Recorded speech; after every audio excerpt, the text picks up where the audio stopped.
Hello, good morning dear student. Gayatri Vidya Mandir के YouTube channel पे आपका स्वागत है। अपन नाइन्थ क्लास के जो भी फिजिक्स का पोर्शन था उसका थियोरेटिकल पोर्शन अपन ने सब कुछ पढ़ लिया था, लेकिन अपन ने जितने भी प्रश्न हैं उनको हल नहीं किए थे। अब अपन वापस से चैप्टर 8, 9, 10 और 11 और 12 के जितने भी क्वेश्चंस होंगे उसको 1 बाय 1 सॉल्व करेंगे। ठीक है, तो आज अपन क्लास 9 के चैप्टर 8 मोशन गति के क्वेश्चन करेंगे। ठीक है, अपन एनसीईआरटी बुक के को फॉलो करते हैं। अपना सिलेबस चेंज है, उसके अकॉर्डिंग ही चलेंगे। अपना इसमें देखें, पहला क्वेश्चन ये है, क्या दे रखा है कि एक वस्तु के द्वारा कुछ दूरी तय कीगी, क्या उसका विस्थापन शून्य हो सकता है? अगर हाँ तो अपने उदाहरण को सहित समझाइए। देखिए, इसमें क्या कहा है कि वस्तु कुछ दूरी तय करता है और विस्थापन शून्य। हाँ, क्योंकि अपन ने एक एग्जाम्पल देखा था कि वृत्तीय पथ पर जैसे यहाँ से यहाँ गति करता हुआ कोई भी व्यक्ति ऐसे गति करता है, वापस इसी पॉइंट पर आ जाता है, तो इस पॉइंट पर आने पर उसका विस्थापन क्या होता है? शून्य। क्योंकि विस्थापन क्या होगा? प्रारंभिक बिंदु तथा अंतिम बिंदु के मध्य की कुल दूरी है, वो क्या कहलाते हैं, या बीच की दूरी विस्थापन कहलाती है।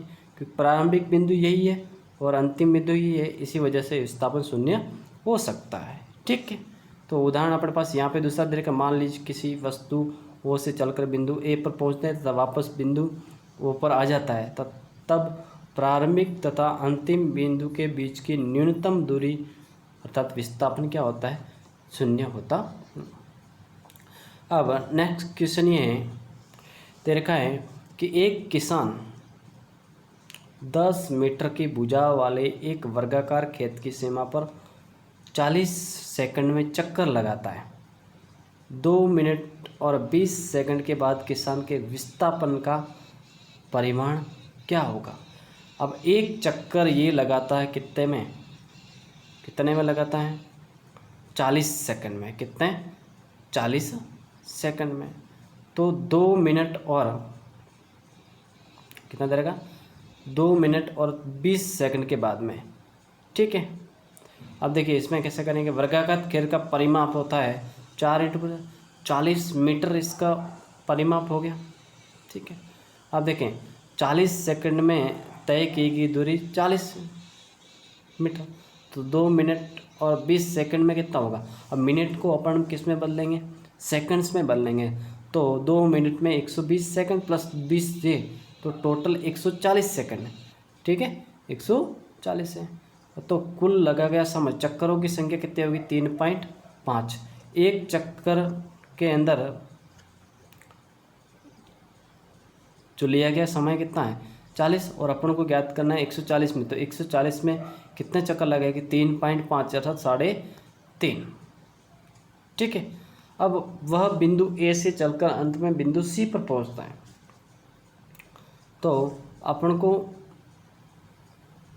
विस्थापन ज्ञात करना है। विस्थापन अर्थात इसके मध्य की ये किसान के विस्थापन का परिमाण क्या है? यहाँ से यहाँ, ठीक है, यहाँ से यहाँ तक विस्थापन का परिमाण। ये 10 मीटर भुजा, ये 10 मीटर भुजा है, तो अपन जानते हैं ये 90 डिग्री का एंगल होता है। ये अगर आधार है, ये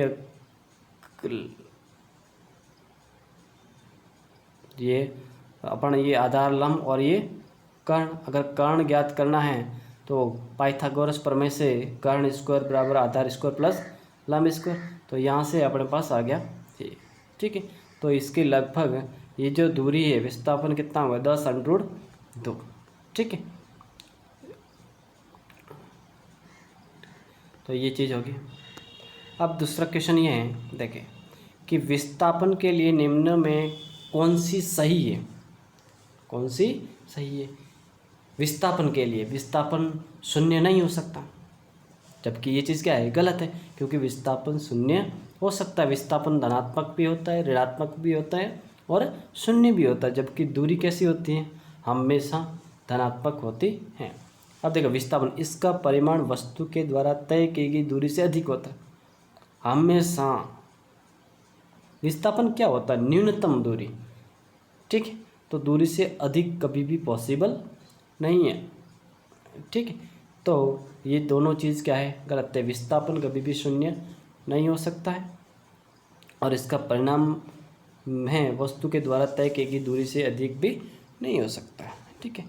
तो ये दोनों असत्य कहलाएंगे। अब देखिए क्वेश्चन ये है कि चाल तथा वेग में अंतर बताइए। चाल को अपन कब लेते हैं, जब डायरेक्शन के साथ में, ये दोनों में बेसिक डिफरेंस किसका है, राशियों का, अदिश और सदिश का। चाल कब लेंगे, चाल जब ज्ञात करेंगे कि प्रति एकांक समय में तय की गई दूरी को अपन क्या कहते हैं, तो दूरी के रेफरेंस में बात करेंगे तब तो क्या कहा जाएगा, चाल। और जब विस्थापन के रेफरेंस में बात करेंगे, ठीक है, और तब क्या आ जाएगा, वेग कहा जाएगा, ठीक है। तो चाल क्या होगा, किसी वस्तु के द्वारा प्रति इकाई समय में तय की गई दूरी को क्या कहते हैं, पर चाल कहते हैं। अर्थात चाल का सूत्र क्या होगा, दूरी बटा समय, और किसी वस्तु द्वारा एकांक समय में उसके विस्थापन के ठीक है, विस्थापन को क्या कहते हैं, वेग कहते हैं।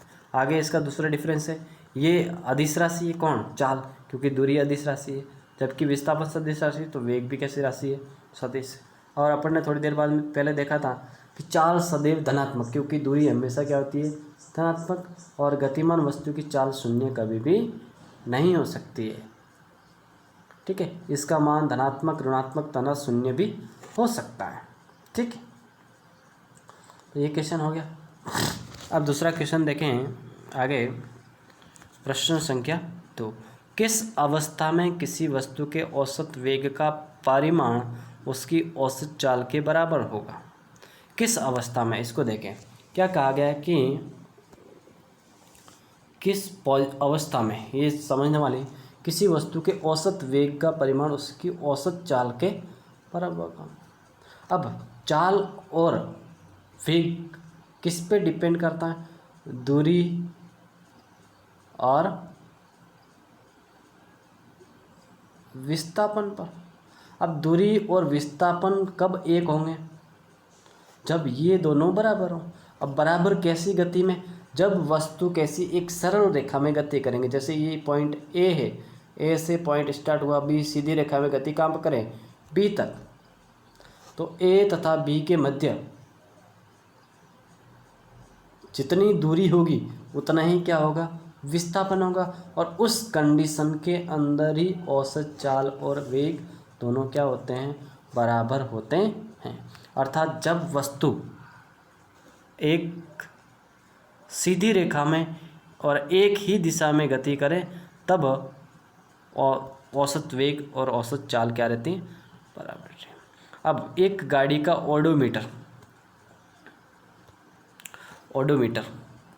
ओडोमीटर गाड़ी के अंदर क्या बताता है, आप गाड़ी के अंदर देखा होगा, आप ये आगे की तरफ इस प्रकार लगाया होता है, नंबर लिखे होते हैं, ऐसे कुछ नंबर, यहाँ पे स्पीड का कांटा भी होता है। तो वो ओडोमीटर बताता है कि कितनी आपने दूरी तय की। ओडोमीटर का कनेक्शन होता है अपने पास आगे वाले व्हील के साथ में, वाले व्हील के साथ में जितने आरपीएम घूमता है, उस आरपीएम के द्वारा अपन मेजरमेंट करते हैं, ठीक है। तो ये बात होगी किसकी, ओडोमीटर की, ठीक है। अब चौथा क्वेश्चन है, जब वस्तु एक समान गति में होती है तब इसका मार्ग कैसा दिखाई देता है।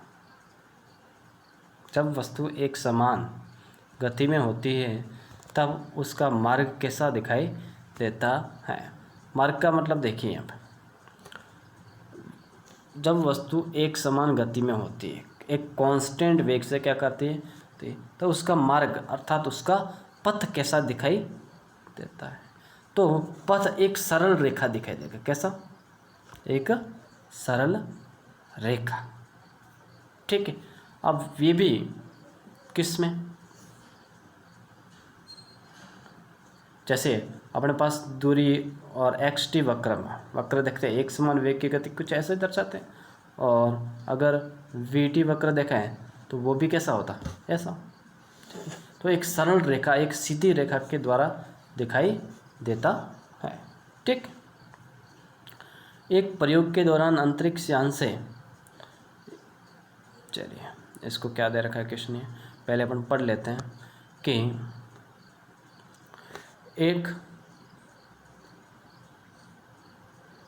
प्रयोग के दौरान अंतरिक्ष यान से एक सिग्नल को पृथ्वी पर पहुंचने में 5 मिनट लगता है और पृथ्वी पर स्थित स्टेशन से उस अंतरिक्ष यान की दूरी क्या होगी।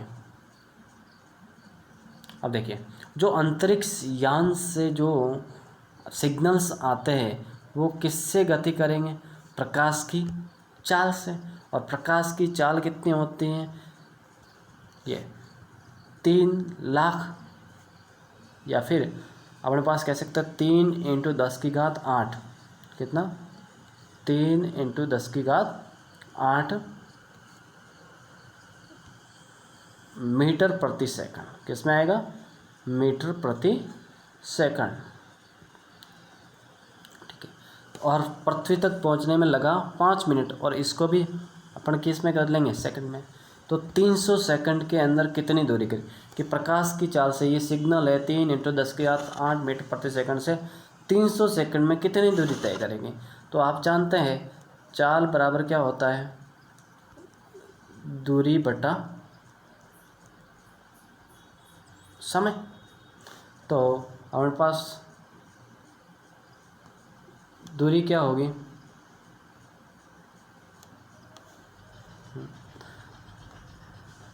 दूरी बराबर क्या हो जाएगा, चाल इंटू समय। तो चाल 3 × 10⁸ 8 × 300, तो ये अपने पास 9 × 10⁻10 मीटर इतनी दूरी तय करेगा। ठीक है। अपने पास कितने क्वेश्चंस हो गए, 5 क्वेश्चंस हो गए। अब अपन आगे की ओर बढ़ते हैं। इसमें लिखा हुआ NCERT पाठ्य पुस्तक पृष्ठ संख्या 114 वगैरह, इस पर ध्यान नहीं देना।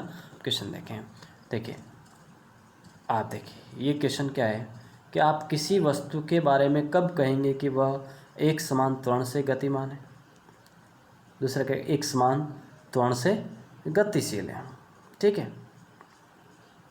अब त्वरण के बारे में पहले बताएं, त्वरण क्या होता है, एक्सेलरेशन dv/dt, वेग में परिवर्तन की दर। ठीक है। अब ये नियत कब होगी, जब वेग में परिवर्तन की दर समय के साथ में कैसी हो, नियत हो। यदि अपन कहें कि समान समयांतराल के अंदर एक समान वेग में परिवर्तन होता है, वेग बढ़ता है या घटता है, तो अपन उसे कहेंगे एक समान त्वरीय गति। ठीक है। तो अपन ने क्या बताया कि जब कोई वस्तु एक सरल रेखा में, कैसे, एक सरल रेखा में गति करते हैं और उसका वेग समान समयांतराल में समान रूप से घटता है, बढ़ता है या घटता है, तो वस्तु के त्वरण को अपन क्या कहेंगे, एक समान त्वरण कहते हैं। दूसरा असमान त्वरण के बारे में अपन ने बता दिया कि यदि समान समयांतराल के अंदर असमान रूप से बदलता है तो अपन क्या कहेंगे, उसको असमान त्वरण कहते हैं। कि एग्जाम्पल भी दे दिया अपन को। एग्जाम्पल क्या है कि एक सीधी सड़क पर चलती कार जो समान समयांतराल में चाल की असमान रूप से परिवर्तित करती हैं, तो उसे अपन क्या कहते हैं, असमान त्वरण कहते हैं। ठीक है।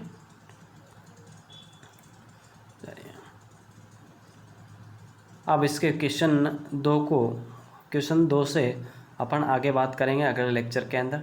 ठीक है। आज के लिए इतना ही काफ़ी है। धन्यवाद।